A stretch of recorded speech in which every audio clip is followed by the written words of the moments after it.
प्रिय छात्र छात्राओं, कैसे हैं। मैं डॉक्टर धर्मेंद्र कुमार राम, सहायक प्राचार्य इतिहास लक्ष्मी नारायण, रामेश्वर संस्कृत महाविद्यालय, जयदेव पट्टी, दरभंगा। मैं आज ऑनलाइन टीचिंग के माध्यम से शास्त्री प्रथम खंड के छात्र छात्राओं के लिए मध्यकालीन भारतीय इतिहास के अंतर्गत अकबर कैसे एक राष्ट्रीय शासक था, उसके संदर्भ में हम लोग आगे की कड़ी में चर्चा करेंगे। बच्चों, इसके पूर्व के क्लास में हम लोगों ने जाना कि अकबर एक राष्ट्रीय शासक अपने आप को स्थापित करने में किस तरह से सफल रहा, किस तरह से वे योग्य हुए, उसके जिसके अंतर्गत हम लोग अकबर द्वारा किए गए राजनीतिक व प्रशासनिक सुधार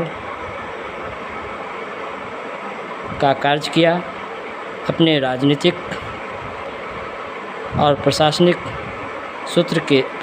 के माध्यम से समस्त भारतीय जनता को, समस्त भारत के लोगों को राजनीति और प्रशासनिक सूत्र में,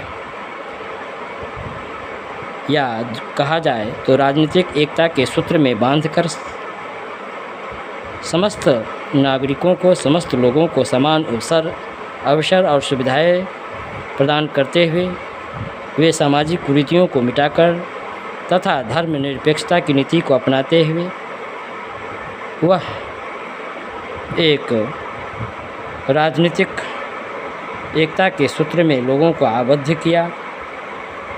साथ ही वे अपने प्रशासन के माध्यम से लोगों को समान न्याय और अवसर प्रदान किया। अकबर राजनीति को धर्म से अलग मानते हुए उसे अलग रखा और हर संभव लोगों के कल्याण, उसके हित का ही ख्याल रखा। इन तमाम चीज़ों की हम लोग चर्चा कर चुके हैं। अकबर की दूसरी जो महान उपलब्धि मानी जाती है, जिसके आधार पर उसे एक राष्ट्रीय शासक कहा जाता है, कि भारत में धार्मिक एकता को अकबर ने स्थापित किया। अकबर इस बात को अच्छी तरह से जानता था कि इस्लाम धर्म का सहारा लेकर संपूर्ण भारत पर शासन बखूबी नहीं किया जा सकता। इसलिए अकबर ने राजनीति और धर्म को बिल्कुल अलग कर दिया और किसी भी लोगों को बलात् ज़बरदस्ती या बलात् तरीके से धर्म में परिवर्तन नहीं किया।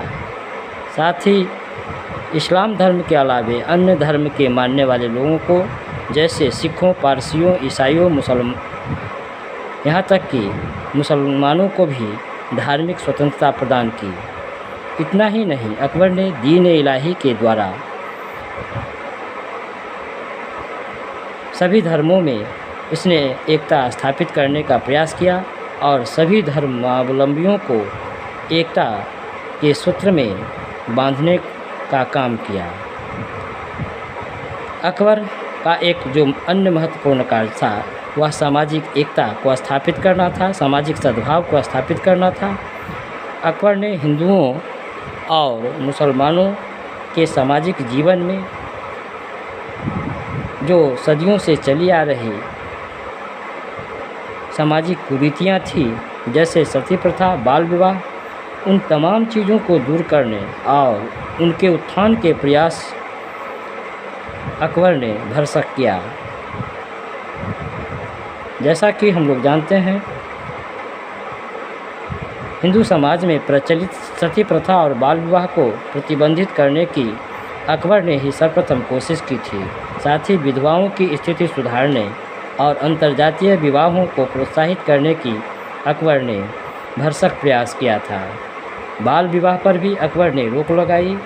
साथ ही इस्लाम धर्म को मानते हुए भी अकबर ने हिंदुओं के तौर तरीक़ों, जैसे तुलादान, झरोखा दर्शन, तिलक लगाने की प्रथा को अपना लिया। अकबर हिंदुओं के पर्वों और त्योहारों में काफ़ी उत्साहपूर्वक उसमें शरीक होता था, भाग लेता था। वे हिंदुओं के पर्वों जैसे दशहरा, दीपावली, रक्षाबंधन, श्री कृष्ण जन्माष्टमी इत्यादि को बड़ी श्रद्धा से, काफ़ी भक्ति और उत्साह से मनाता था, क्योंकि ऐसा कर वह समाज के सामने एक आदर्श प्रस्तुत करना चाहता था, जिससे सभी व्यक्ति एक साथ मिलजुल कर प्रेम पूर्वक रह सके, सामाजिक सद्भाव स्थापित हो सके। अकबर की यही सुलह ए कुल की नीति या सामाजिक सद्भाव की नीति ने समाज में जो आपसी वैमनस्य था, आपसी जो विभेद था, आपसी जो असमानताएं थी अर्थात सामाजिक जो असमानताएं थी उसको मिटाने का वह भरसक प्रयास किया और एक सुसंगठित राज्य, समाज और राष्ट्र के निर्माण में अकबर ने अपना अमूल्य योगदान दिया। तो अकबर की इस उपलब्धि को लेकर अर्थात भारत में धार्मिक एकता और सामाजिक एकता को लेकर भी विभिन्न इतिहासकारों ने अकबर को एक राष्ट्रीय शासक के रूप में देखता है। तो बच्चों, आज हम लोग इन तमाम चीज़ों पर चर्चा की। धन्यवाद।